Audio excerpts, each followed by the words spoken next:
আসসালামু আলাইকুম রহমতুল্লাহ। আজকের এই রিলসটা আমার একটু বেশি লম্বা হয়ে যাচ্ছে। আশা করি তারপরেও আপনারা দয়া করে দেখবেন, ভালো লাগবে অবশ্যই। এই গ্রামের একটি মেট্রো পথ, আঁকাবাঁকা পথ ছিল, সেটি খুব সুন্দরভাবে এখন পিচঢালা পথে রূপান্তরিত হয়েছে। আলহামদুলিল্লাহ, দুই পাশে গাছ লাগানো হয়েছে।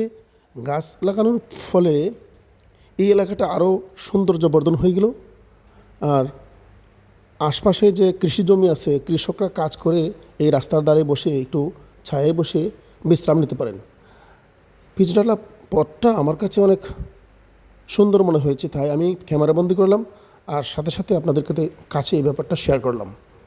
আমার ড্রাইভার সাহেবকে বললাম, ভাই আপনি একটু স্লো যান, মানে আস্তে আস্তে যান, তাহলে আমি কী করতে পারবো, রাস্তাটা দেখতে পারবো।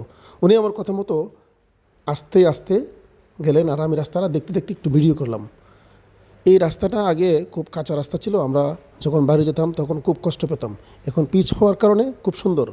আর আমাদের রাস্তাগুলো আমরাই কিন্তু যত্ন করতে পারবো। আপনার এলাকার যদি এমন রাস্তা থাকে তাহলে পাশে আপনারা বৃক্ষরোপণ করবেন, এমন সুন্দর হবে ইনশাআল্লাহ। আর আমাদের এলাকাটা পুরোটা এখন একটা পর্যটন স্পটের মতো হয়ে গেছে। আশা করি বেড়াতে আসবেন।